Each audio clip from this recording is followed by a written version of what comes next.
Hello नमस्कार मंडळी, माझं नाव आहे कोमल आणि माझ्या चॅनलवर तुमचं मी खूप मनापासून स्वागत करते.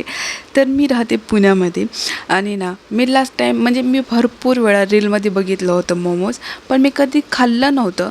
तर एकदा मी आणि माझी वहिनी एका कॅफेमध्ये गेलो होतो आणि मग तेव्हा मी ऑर्डर केले मोमोज आणि शपथ सांगते एवढा बेकार एक्सपिरियन्स होता ना माझा. एकदम थंडगार होते, बिलकुल छान नव्हते.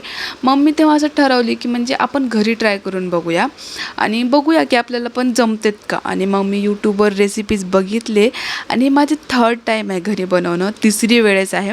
ह्याच्या अगोदर मी 2 वेळा घरी बनवले होते आणि एवढे अमेझिंग झाले होते, एवढे टेस्टी झाले होते ना की बस. आता मी एवढी मोमोजची पगलू झाली की मला म्हणजे असं वाटते की बस मोमोज बनवावं आणि खावं. आणि मी बनवते असे मस्त एकदम जास्त बनवते आणि मन भरून आम्ही सगळेजण एन्जॉय करतो. तर मग मी आज पण मी असं ठरवलं की म्हणजे आपण आज मोमोज बनवूया. आणि ह्याच्या अगोदर जे मी बनवले होते ना मोमोज, तर तेव्हा शिमला मिर्च किंवा काय आपलं गाजर नव्हतं.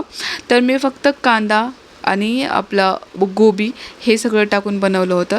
तर त्याच्यासाठी एकदम प्रॉपर टेस्ट येण्यासाठी काय करायचे माहिती आहे का, छान एकदम अद्रक आणि लसूण मस्त कट करून घ्यायचे एकदम बारीक बारीक.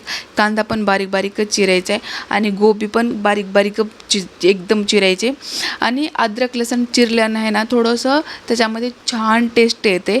आणि मग अगोदर एकतर माझा गॅस संपला आहे म्हणून मी इंडक्शनवरच बनवते आणि हे एकतर लवकर गरम होत नाही आणि त्याच्यामुळं खूप जास्त टाईम लागते काही पण बनवण्यासाठी. तर मग मी हे सगळं पहिल्यांदा तर फक्त अद्रक लसूण छान गरम होऊ द्यायचं आणि मग नंतर कांदे टाकायचं आणि कांदे पण प्रॉपर तळू द्यायचे. कांदे तळल्यावर मग त्याच्यामध्ये शिमला मिर्च आणि गाजर टाकायचं. त्याला पण थोडंसं म्हणजे हे होऊ द्यायचं, भाजू द्यायचं. आणि मग नंतर गोबी टाकून त्यांना सगळ्यांना मिक्स करायचं. त्याच्यामध्ये मी धने पावडर टाकलेत, मीठ टाकले आणि काळं मीठ म्हणजे ते दगडासारखे येते ते तर बिलकुल टाकायचं नाही, कारण त्याच्यामुळं माझ्या ह्या वेळेचे पूर्ण मोमोज खराब झाले यार. त्याच्यामध्ये दगडं असतात आणि त्याच्यामुळं खाताना करकर लागत होतं एकदम दाताखाली. आणि हे सगळं टाकायचं आणि जर टाकू वाटलं तर लाल मिर्च टाका, नाहीतर मी हिरवी मिरचीच टाकली होती आणि हिरवी मिरची थोडी जास्त टाकायचं म्हणजे तिखट झाल्यावर एवढं मस्त लागतात ना, असे तिखट स्पायसी खूप छान लागतात. आणि हे सगळं मग मी तयार करून घेतले, जे आपल्याला मोमोजच्यामध्ये भरायचे ते सारण बनवून घेतलं. आणि मग नंतर मला म्हणजे आकार द्यायला येतच नव्हतं, बिलकुल शेप देता येत नव्हतं. मी फक्त मैद्याचं पीठ घेतले. लास्ट टाईम मी मैद्याचं पीठ प्लस रव्याचं पीठ घेतलं होतं, तेव्हा पण छान झाले होते आणि नुसतं मैद्याच्या पिठानं पण छान होते. पहिले एकतर उंडे करून घ्या म्हणजे प्रॉपर किती बनतील हे आपल्याला समजते, अंदाज येते. त्याच्यामुळं पहिले उंडे करून घ्यायचं. आणि मग मी 2 वेळा ट्राय केली की म्हणजे आपण जसं व्हिडिओजमध्ये वगैरे दाखवते तसं शेप देण्याचा, पण मला तसा बिलकुल शेप देता आला नाही.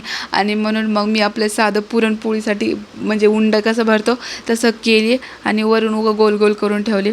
असे प्रॉपर माझे सगळे 13 मोमोज झाले होते. आणि मी खूप ट्राय केले पण ते बिलकुल झालं नाही. आणि मग हे सगळं बनवून घ्यायचं आणि मग नंतर त्याला ज्याच्यामध्ये आपण उकडायला ठेवणार आहे त्याला खालून तेल लावायचं आणि वरून मोमोजला पण लावायचं. मग ते लावल्यावर थोडंसं असं छान दिसतात मोमोज आणि टेस्टी बनतात पण. आणि मग नंतर म्हणजे फायनली बनवून तयार झाले.